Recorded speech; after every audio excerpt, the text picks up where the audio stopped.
Welcome to Season 3 of the Take the Leap podcast. We want to thank you for being a part of this journey with us. Whether you're just starting to tune in or you're a longtime listener of the podcast, you can expect to hear from entrepreneurs in all stages of their journey, how they got to where they are, and all the mistakes and victories they've had along the way. We're excited to share new guests and have some returning folks from our first 2 seasons.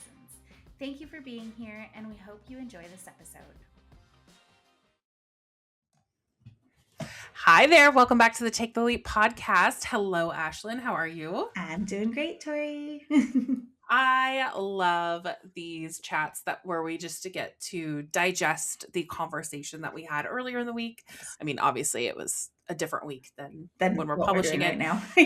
But these are my favorite because I get to just like debrief with you, and I know you and I are both in a silly, goofy mood today. So who knows where this conversation is going to go? Absolutely. Well, and we are debriefing our conversation with Nick Footer, who is the owner of Intuitive Digital. I don't know why I really struggled with that. That's okay. Nick is the owner of Intuitive Digital, which is a marketing agency here in Portland. They do incredible work. They're all really smart, really creative. And we talked a lot about owning and operating an agency and also scaling, which I thought was really, really interesting, just kind of getting his perspective on that. And one of the things he said that I think is really, really important for people to remember is don't scale before the revenue is real. That's so huge. So huge. I feel like, and I've actually worked for companies who kind of took that approach of the opposite approach of, hey, we don't really have the funds yet, but in order to get to this thing, we need to hire more people to make it happen, which is true. You do need more people to do more work and more research, but instead of making sure that the money, the people, and the resources were there, they just kind of went for it and spent a lot of money. Like you're supposed to spend money before you make money, whatever that saying is, which I mean, to some degree is true, but you need to be smart about it. Absolutely. Right. And I think that's kind of the main thing we talked about. And he talked a lot about how the organization has changed over the years and how it changed during COVID and things like that. And just being able to handle things is really dependent on how smart you are with spending your money and scaling when you're actually ready and making sure that you can continue to support your employees. So yeah, I thought that was really interesting. And I personally have not really scaled up my business into that degree. I've worked with contractors when I needed help with more work.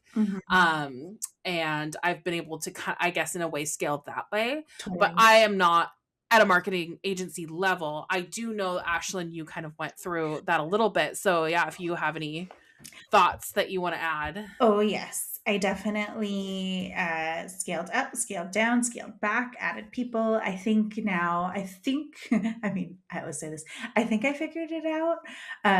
But, thus is life. I think, I have been adding people now as the work comes in. So I've already chatted with some folks who can be like account managers and like gotten their, buy-in and their understanding and vetted them through other agency owners and things like that. And I think the key difference here too is like, I don't think I'll ever scale with employees again, just because like given our industry and things like that, like losing one client can make or break your whole thing, and I will fully admit that there were moments where I had employees where I wasn't paying myself, which I worked really hard to be at the point. Like, I don't know if I shared this in the podcast with you or shared this personally with you. Like, by the time I hit September of my first year in business, because like, as you know, when you start a business, you invest like your time, your energy, your money into it.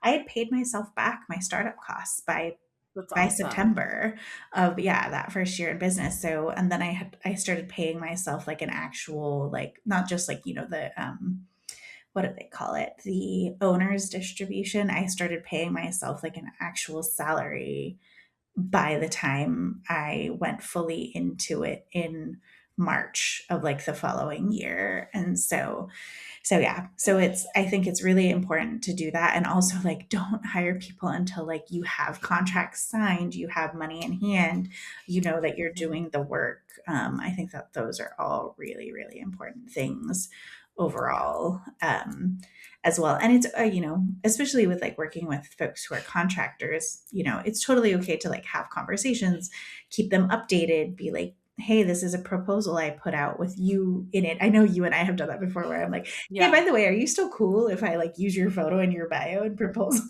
that I'm sending out? Yeah. Because one of the biggest things too that I get asked, being like, the owner of the company, is like, is it just you or do you have other people?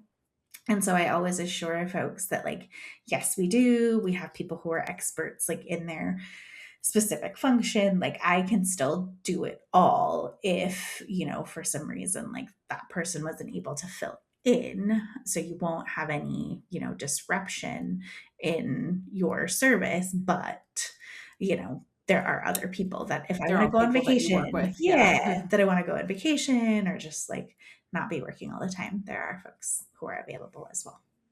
Yeah. Exactly. Yeah. Exactly. And I also think that if you are a like service-based business and you're a solopreneur, especially, like I feel like that really applies to you too of like you can set up your business in a way where you can have a team, you can have support in a way that isn't a huge risk and liability to you. Mhm. And that's not Mhm. saying to take advantage of contractors by any means. It's just, hey, I want to go after that big proposal, but I don't think I could handle it all by myself. Mhm. Well, why don't I ask my friend who does some of this work too Yep. and see if they'll go in on it with me. Yep. And maybe that contract doesn't fall through. Well, I didn't hire them as an employee, so Mhm. I don't have to fire them or lay them Yeah. off now Yeah. because that money isn't coming in, right? Totally. Or let's say you're on a retainer with a client and you're partnering with someone and they decide to go a different way for whatever reason. Again, the shock of that does not have to impact You. you and an employee in that kind of a way. You can say, okay, I'm going to go try and replace that internet or that income with another retainer client, but I'm not going to, I'm they're not on the payroll. Your Mhm. friend that you were working with was not, or your contractor was not work on the payroll. Yeah. You know what I was trying to say? I feel like I Totally. really stumbled over the That's last part of okay. that. That's okay. Well, and I think the other thing too is like it just comes down to communication, right? Like, when you're working with folks, when you're working with contractors, it's perfectly reasonable to say that like, hey, a client hasn't paid me yet. So like I will pay your invoice when Yeah. I get paid, or like the client, we'll use this as a perfect example. The client that pays me for the work that you did, Tori, hasn't paid Yeah. your invoice yet. So, Yeah. like Exactly. that's And that's how it should, yeah, and that's how you can do it. And I actually have that in my contracts that I've done with people. nice. I have it of like if I'm the one in charge, if I'm working with the client and then I pay the contractor once we get payment, I have it written so that Yeah. I pay them once I receive payment from the Yeah. client. Yeah. Yeah. And I Yeah. did that intentionally because I Totally. did that. It was last year. We did a really big project. A friend of mine actually and me, and like it was like a $12,000 Nice. contract, Nice. and it was for like a few months worth of work. But it was like the total was like $12,000, and then we were splitting it a certain way, Mhm. and so that is a really big check to write to a contractor Without and the funds without in. getting Yeah. that the funds in. So I put in the contract, this is how the payment schedule is being split up with the client. When I receive the payment, I will then issue you a check of this. And Mhm. it worked out for everybody. It was Yeah. fine. But that way you protect yourself if Absolutely. yeah, if the client, backs out or doesn't pay, Yeah. and stuff like that. Neither one of you are getting paid. Yeah.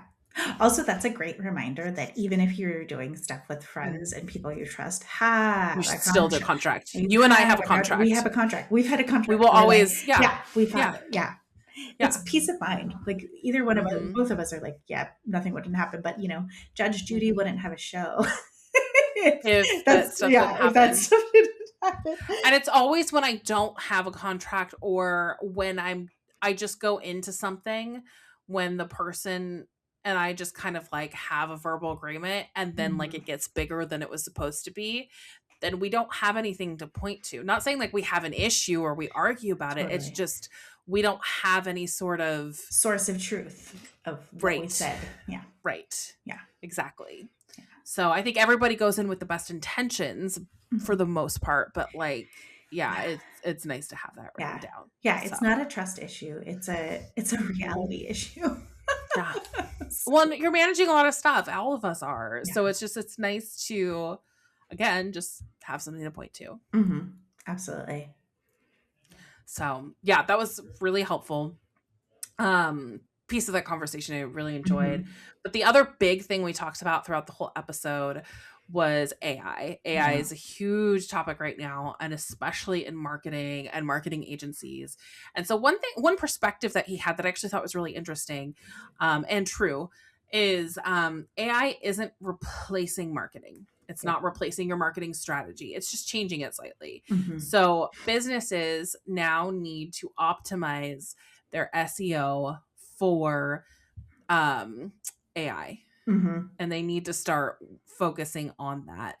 And it's not replacing anything that they're doing, especially when you do like the generative AI. Yeah. It's definitely not replacing content creation and stuff like that. It can help assist, but it's Mhm. not, you still need that human element if you're going to connect with your clients. And if you don't believe me, just try writing everything using ChatGPT for like 2 weeks without changing a single The thing word. Yeah. and see what that does for your marketing. Oh my god. Do you Yeah. remember when people started doing the, on Instagram, they would do, like, the reels that would be like, "Show me a man from Portland, make him more from Portland," like, where they Oh would my just, gosh, like, yeah. do all of those or, like, "Crazy Yep. cat lady," or "Make this Mormon more Mormon."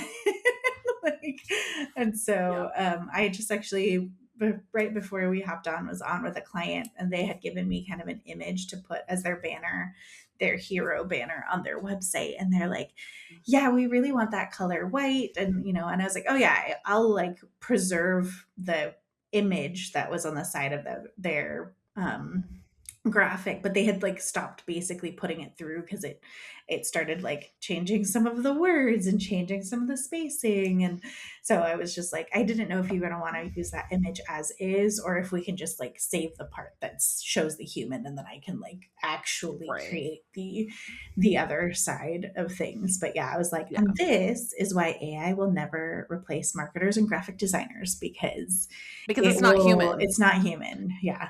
It's not human. It doesn't fully understand human emotion, which is exactly what you need to effectively market. Yeah. It can never replace human emotion Yeah, ever. or empathy, as Or much as yeah. you try to get it to, Yeah. because it's learning off of other things. Right. Right. So But so it yeah. doesn't, yeah. So we're not there where like I don't know, like I feel like it is a trending topic of like, is AI going to replace my job? And like in my opinion, like yes, there are certain things that AI can replace Mhm, and will help with and make things run faster and more efficiently, like most tech items, like that there comes, a little bit of that. But in general, I don't think AI is going to replace at least the marketing industry. It's just no. gonna coincide with it, Yeah.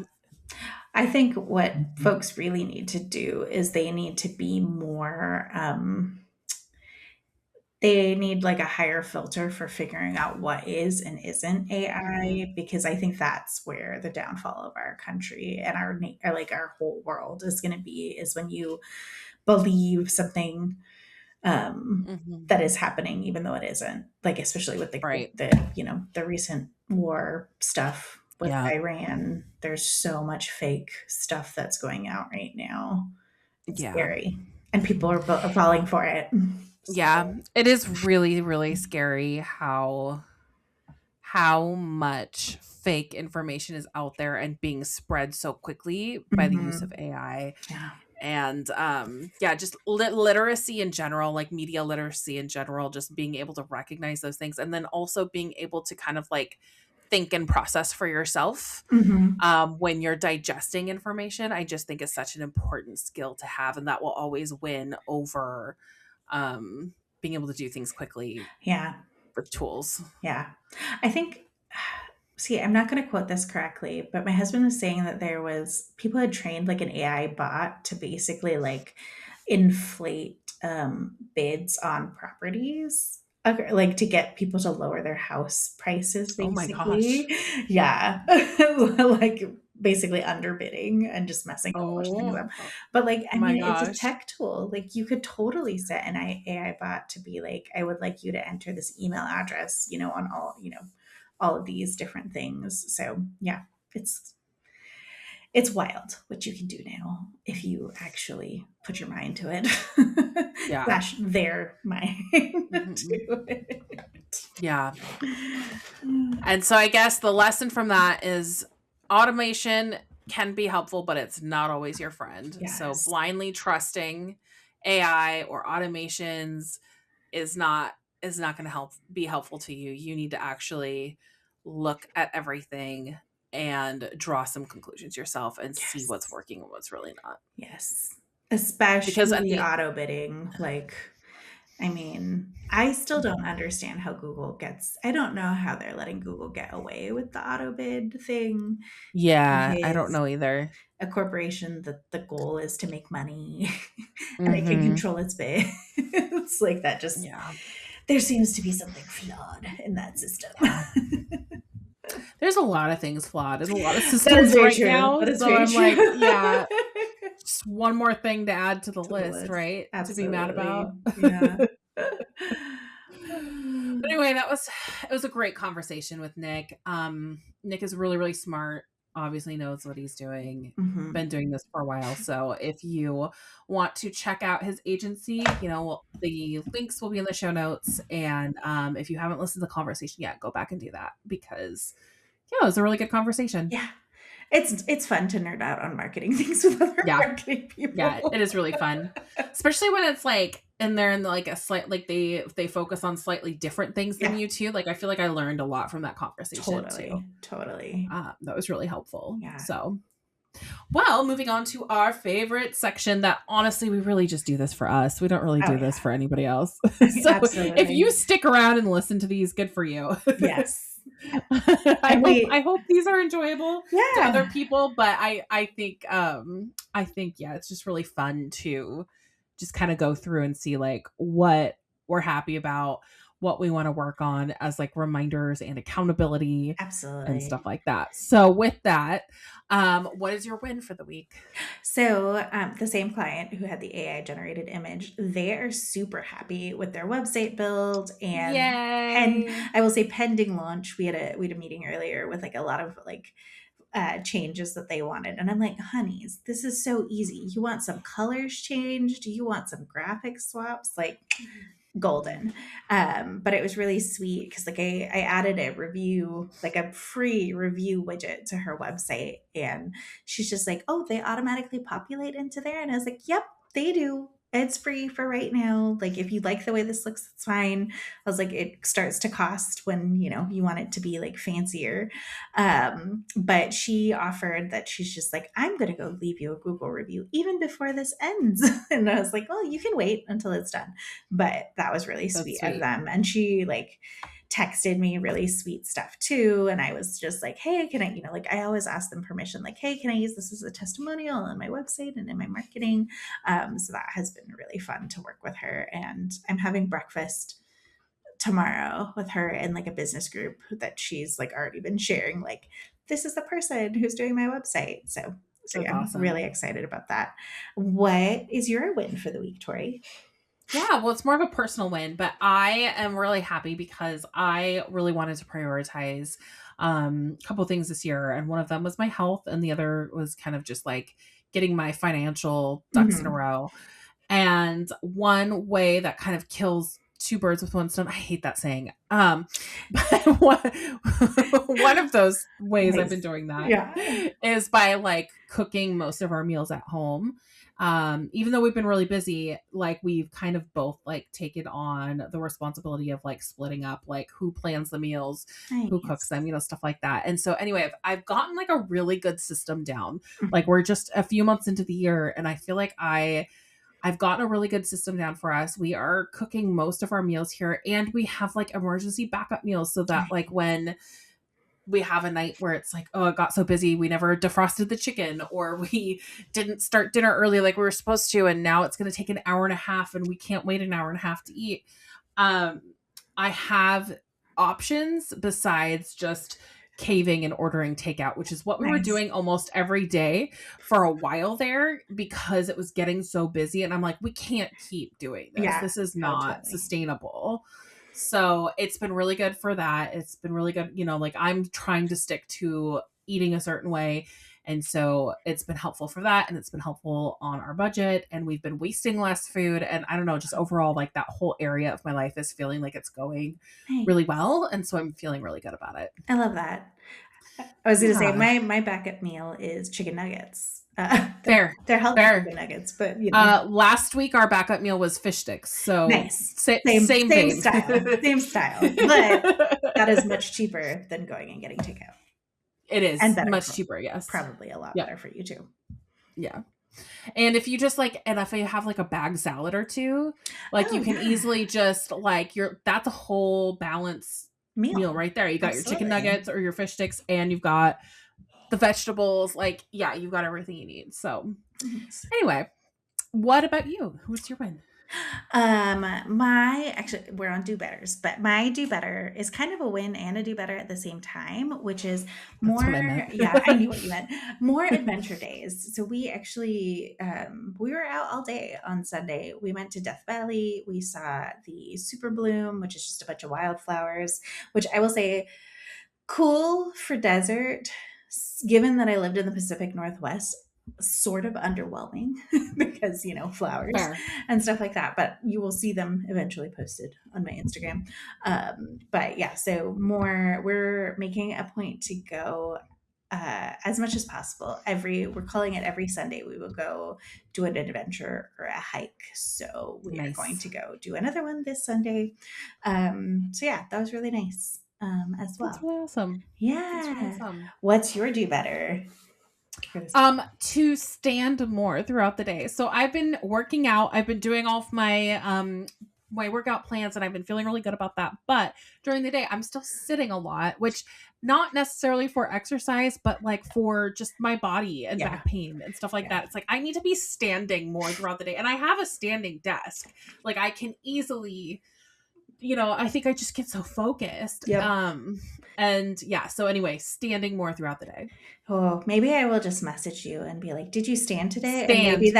that can be our, Yeah. our accountability Yeah. thing. Because yeah, I Yeah. have one of the ones where you just push a button and it'll raise and lower it for you, and I'm Exactly. so bad It's at so using it. easy. Yeah. It's so easy. And you don't have to stand for long. You just stand for 5 minutes and then sit Yeah. back down again. Exactly. Exactly. But yeah, I would just sit here all day if Yeah. yeah. You know what What I about you? realized is a good, what is that called? A good back stretch somewhat is doing Romanian deadlifts. It really stretched out, Ooh. like, because it Okay. stretches out your like hamstrings and your glutes and all of that. So yeah, Interesting. yeah, Okay. I'll have yeah, to try that. yeah. I'll try that. Well, what do you need to no. We're moving on to the next one. Media content. Tori's mixed up That's today. okay. We're one behind. That's good.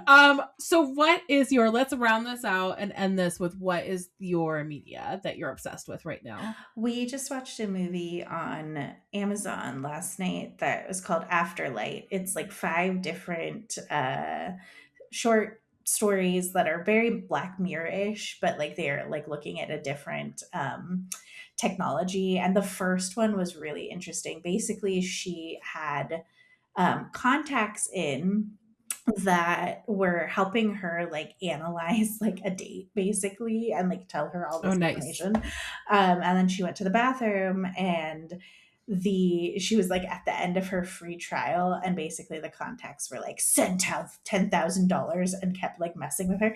It was very, very Black Mirror-ish, but it was a good reminder because I'm like, oh my God, I could totally see us someday having like contacts or glasses that would be like, here's all the things, here's the emotion, give me an emotional roadmap of Tori and like all these, like different So things as wild. well. So, I feel so like we're yeah. not far off from that Oh, stuff. Yeah. totally. So yeah, it is free on Amazon Prime and was definitely interesting.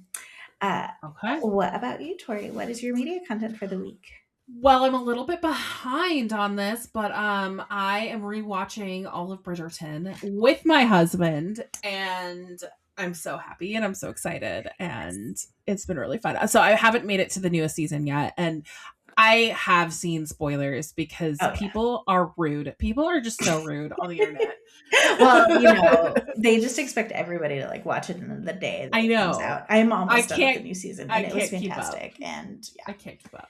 so But like at the end of the day, I know they all end up together, right? So oh, of like it's course, not like that much it's of a always spoiler, happy but endings. Oh like yeah, yeah. always, always and forever. Yeah. Yeah. So yeah, So that's been what we've been into, and yeah, we had a really great conversation with Nick, and so thank you everybody for tuning in again. And Ashlyn, it's always great to chat with I you. know. I know. Thank you so much again for being my buddy in this Yes. process. Back at you. Back at you. And thank you, listeners, for tuning in. And tune in next week. We'll have another guest and another debrief. And we can't wait to see you then. And goodbye for Bye for now. now. Thank you for tuning in to another episode of the Take the Leap podcast. Check out our show notes to connect with us and our guests. If you have questions about the episode or ideas for future topics, send us a direct message on Instagram or email us at aloha@taketheleap-today.com. If you're interested in being a guest, fill out the guest interest form on our website. If you're a new entrepreneur who is looking for a roadmap to move your business idea forward, check out the Take the Leap course on our website, taketheleap-today.com. Members who join the course also have an opportunity to join us in bi-weekly co-working and group coaching calls to build momentum and work on your business. And if you'd like a flavor of what we offer, sign up for our free webinar with the 9 essential steps you need to launch your business with clarity and confidence. See you next time.